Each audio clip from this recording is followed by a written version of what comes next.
Hail and Magic Adventures, welcome to the world of Baldurs Gate. It's me, the Spud King, and today we're making this Eldritch Knight build. Yeah.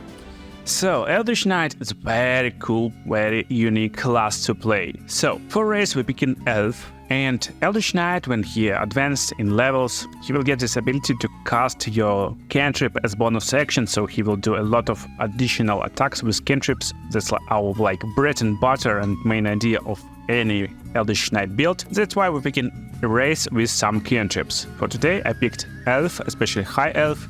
I made him look like Undead Warrior. He's looking cool, in my opinion at least. And most importantly, we get some Dark Vision and this protection from sleep and being charmed. So nice race to pick. For cantrip, we can pick any damaging cantrip you like. We can go with Poison Spray, it's very nice stuff, but I like just basic Firebolt. It's still very nice stuff. When picking fighter, you get the second wind action, and it can be used as bonus action just to heal yourself. Very nice stuff. For fighting style, we instantly getting into dueling, and we will be making this dude into great damaging machine, just like that. For our background, Soldier is a solid pick to get this athletics and intimidation checks, and for our abilities, we're going all in on strength and constitution.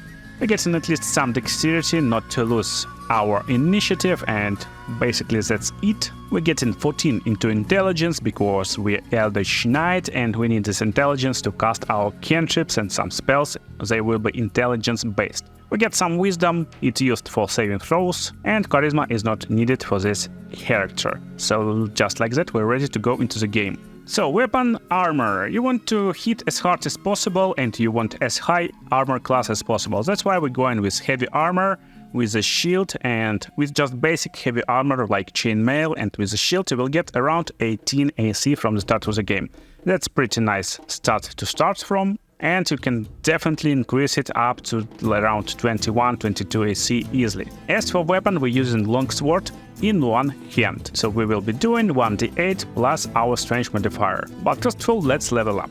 Second level, we're still basic fighter, we get an action surge, and we can use 2 actions in one turn with this stuff. Pretty nice stuff to have. Next up, we're getting our subclass, and of course today we're picking Eldritch Knight. So we're getting 2 additional cantrips. You can pick something damaging, so I recommend going with Poison Spray for best damage output, and Shocking Grasp just to have different damage types, and maybe you will use it in melee range, because you have your melee weapon, most of the time you will be in melee range with your enemy, and you will use this as bonus action of course instead of other stuff, because they will get disadvantage. So next up, we get our spells.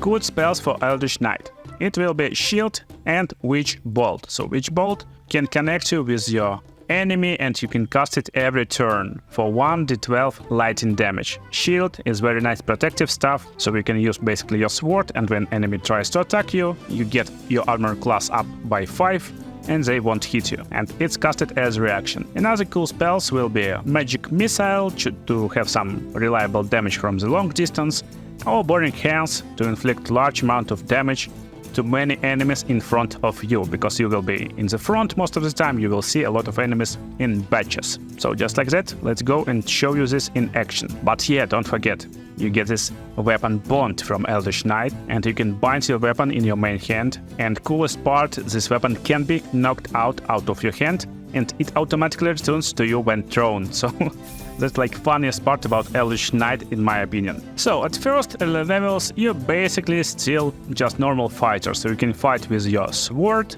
and doing nothing more.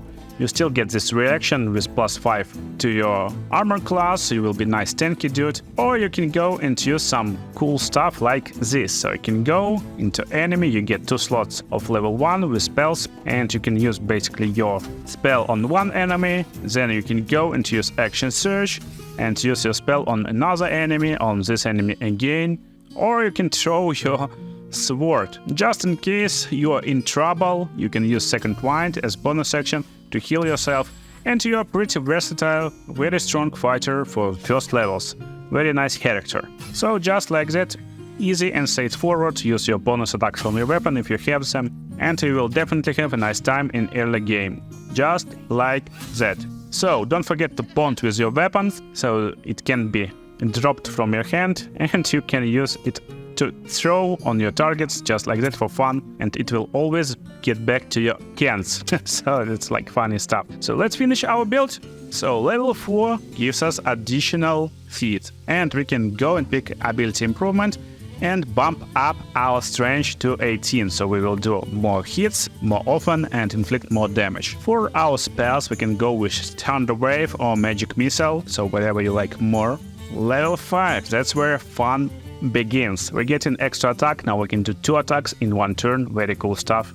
Level 6, additional feat, so now we are as fighter getting additional feat on level 6. That's the only class who gets this feat on level 6 instead of 8. On level 6 we can already max out our strength. That's cool future. Getting this max stat so early in the game, very cool stuff. Next up, level 7 will give us ability to get spells from level 2. I recommend to stick on with Scorching Ray, it's very nice damaging spell.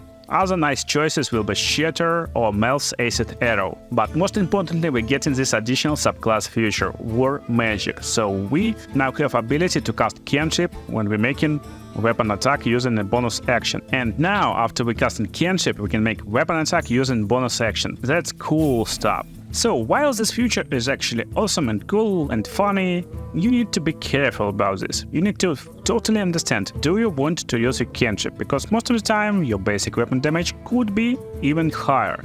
Just right now we're getting this 8 to 15 damage from our longsword with a hit chance of 95 on this dude. If we're using Shocking Grasp, it will be only 80% chance to hit, and if we hit with our cantrip, we can use our weapon for bonus attack. Sounds cool, but that kinda changes your basic succession, so you can use your weapon to attack once, then you can use your weapon to attack twice, so why do you even use this bonus action? You can just basically attack 2 times in 1 turn anyway. That's like most frustrating stuff about this Eldritch Knight, and most of the time you want to think about this stuff as like cool addition to your arsenal. So weapon attack still counts as throw action, and you can definitely throw this weapon easily to your enemy, and you can use your action surge to throw them more, but don't forget it's not doing too much damage, and most of the time it will basically miss your target, just like that. So most of the time you will throw your weapon on some stuff like Brian Bull to inflict some damage and make some explosions and other stuff. But sometimes you actually need this extra damage. So Shocking Grasp, again, it's melee cantrip, it's 2 to 16, and maybe you're standing nearby your target that you will kill with 1 hit, but you won't be able to go and attack second target, so you don't have movement speed, for example. Then you first of all using your cantrip, so for example using Firebolt on this dude, and then you're attacking your nearby target as bonus action. That's how it works. So on level 8 you gain more spells to choose from. Nice spells for Eldritch Knight will be Hold Person, very cool stuff against humanoids, and Misty Step to use your bonus action to teleport to your enemies is cool one too. And you can replace your spells, don't forget, so maybe you're not using Witch Bolt too much at this time, so you can go and replace Witch Bolt with Misty Step. So now you're really mobile, tanky, strong and fearful dude. So we're getting additional feats on level 8. On level 8 I recommend to go with Warcaster to keep your concentration on some spells. And right now it will be only Cold Person, but you definitely can go and pick more spells to concentrate on and inflict a lot of damage. Nice picks will be Phantasmal Force, it will do damage every turn for 10 turns, so basically cast it on your enemy and watch him dying. Or Magic Weapon, still a reliable choice. You're getting +1 to attack chance and damage roll, so keeping concentration even on this stuff will increase your damage and hit chance, and you don't want to lose this concentration. So if you're definitely using spells, and you should use spells as Eldritch Knight, because otherwise why you're picking Eldritch Knight, just go champion. You go with Warcaster, and it will be most useful right now on level 9 and further. So level 9 gets you class feature Indomitable. Again, basically advantage on saving throws. Very nice feature. Now on level 10 you get this Eldritch Strike. When you hit creature with weapon attack, it has disadvantage on its next saving throw against a spell you cast before the end of your next turn.